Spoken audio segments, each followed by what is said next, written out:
attempts along with the Coastal Commission staff to work cooperatively with CalTrans lead staff. Tonight, we must bring your attention to the adverse impacts on Malibu coastal access from the proposed CalTrans Pacific Coast Highway Master Plan Feasibility Study. CalTrans PCH feasibility study undermines the public's constitutional right to coastal access and the 50 years of coastal access progress made in Malibu. Progress that was made with public funding, namely from the Conservancy, and coastal access progress made in partnership with funding from the Coastal Commission, the State Coastal Conservancy, the Wildlife Conservation Board, CalTrans' own mitigation program, and LA County. We seek your support to ensure that CalTrans initiatives do not have adverse effects on coastal access, but commendably make PCH safe as possible for all members of the public seeking to enjoy the Malibu coast. This is CalTrans' own map of the PCH feasibility study area. Shown in red, CalTrans study area includes the 21 miles of Malibu city coast, roughly from Leo Carrillo State Park to Topanga State Park. The study area is the portion of PCH only within the city of Malibu, but the study's recommendations will affect public access opportunities at these two state parks just outside the city of Malibu as well.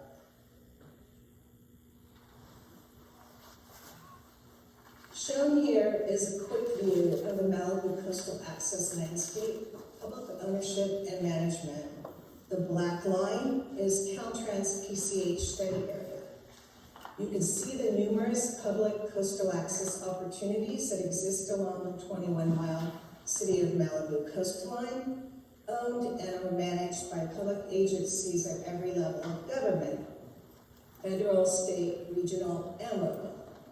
Of these managing entities, MRCA is the only agency that, along with you, the Conservancy, and our funding partners mentioned before, is developing 17 new public access sites along the Malibu coast. More than anybody else. In addition to public beach accessways, we draw your attention to the dark green areas that show Conservancy and MRCA managed coastal parkland, where we are developing the coastal slope trail, represented with a purple zagged line on the screen.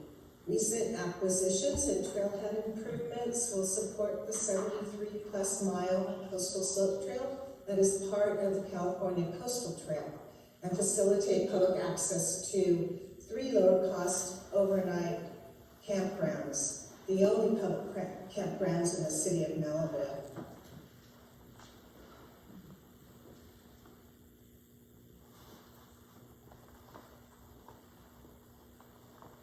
The last map shows the sites, but we want to break this down for you. I think last time we went through these, but here we are again. Along the CalTrans PCH study area, there are 59 existing Malibu public coastal access sites. 43 of these are publicly available beach access sites, 21 of which are owned by the Conservancy and or MRCA, 16 by the county, 5 by state parks, and 1 coastal overlook by CalTrans. In addition to beach access, there are 16 publicly available coastal parks with their important blue water views. Of these, 9 are owned by the Conservancy and or MRCA, 2 by state parks, 2 by the National Park Service, and 3 by the City of Malibu. Our coastal access program also prioritizes safe PCH crossings, including undercrossings, to get the public safely to and from Malibu's beaches and mountains. For example, at Escondido Beach, PCH undercrossing, and we also are working on CalTrans on Solstice Creek PCH undercrossing and the Trancas PCH undercrossing. Since 2018, the MRC with the Conservancy has more than doubled public access opportunities in Malibu.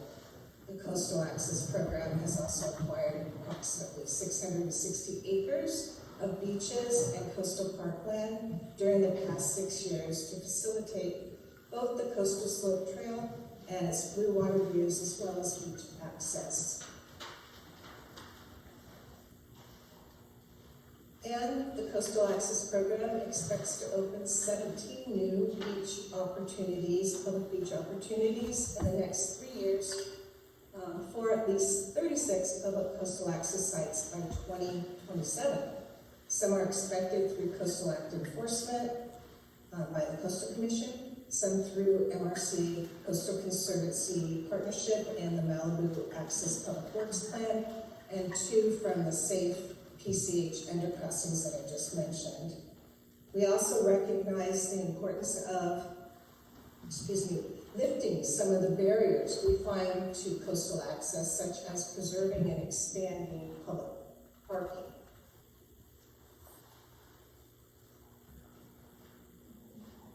So MRCA supports the purpose and objectives of CalTrans feasibility study shown here, and the majority of the PCH safety improvements proposed by CalTrans. What CalTrans is attempting to do on PCH in Malibu is laudable, including improvements such as safe pedestrian crossings, sidewalks, bike lanes, roundabouts, and other traffic calming measures. Especially since the majority of PCH fatalities since 2010 involve victims that live outside of Malibu, that is, those victims were not Malibu residents. Of the oft-cited 61 PCH fatalities since 2010 on PCH, 15 of those fatalities were considered Malibu residents. 10 of those 15 Malibu victims were people that were unhoused and without proof of other residency. It's certain then that 5 fatalities were Malibu residents. Of these 5, 4 were the Pepperdine students killed in October 2023 by a Malibu resident, and the other fatality, unfortunately and tragically, was a young Malibu pedestrian in 2010. Accounting for 1 PCH fatality due to a medical condition, the other 45 fatalities along PCH were people who did not live in Malibu.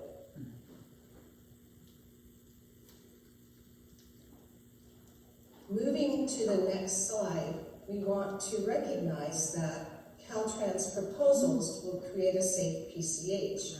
Here you can see some of those proposed PCH safety improvements included in the feasibility study. None of the proposed improvements and alternatives, however, utilize the full width of the PCH right-of-way across the entire study area.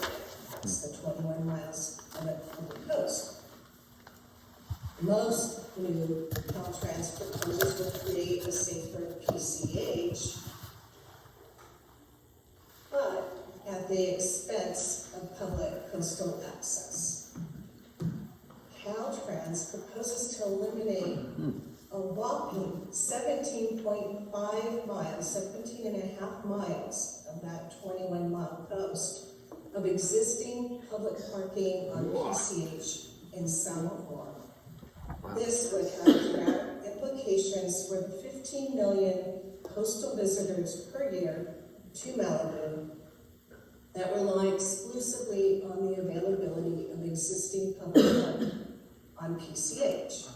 This public parking is necessary to reach coastal resources, many of which were required by the Coastal Commission's conditions on residential development, effectively nullifying the public access requirements of many residential developments in the city of Malibu.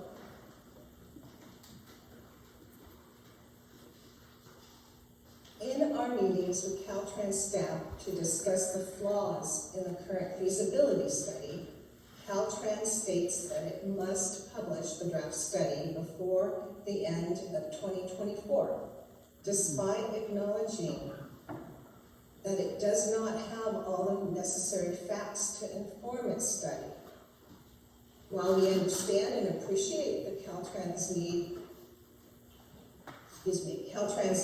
to satisfy multiple goals and mandates, we do not agree to this arbitrary timeline that is forcing Caltrans to make recommendations based on incomplete information. We believe Caltrans can implement many of its proposed safety improvements and preserve existing public PCH parking across the entire study area.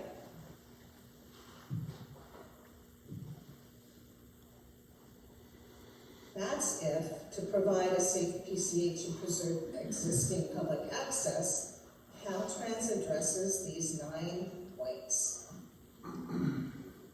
Surveys and utilizes its complete PCH property interest. It contemporarily uses today's information to verify the number of existing public PCH parking spaces. It includes existing and imminent public coastal access projects. It eliminates existing public PCH parking only where absolutely necessary. It mitigates that elimination of public PCH parking within a quarter mile, not several miles. It acknowledges that coastal resources exist on the mountainside and on the beach side. It recognizes the statewide importance of all public coastal resources, that is parkland included, coastal parkland, trail networks, and mountains to beach connections. It's transparent and realistic about feasible project phasing. And finally, it meaningfully engages all the communities that make up the greater metropolitan area of the users, of coastal users. In fact, Caltrans' failure to consider all of the critical aspects violates its own steps from its study, from the first step forward. For example, Caltrans did not survey the full extent of the PCH right-of-way. Therefore, Caltrans hasn't even completed the first step in its process. And yet, Caltrans purports to deliver a draft study for our consideration, the last step in the study process. This adversely affects public access opportunities. Next, we're going to show you one specific example within the PCH study area. Mario?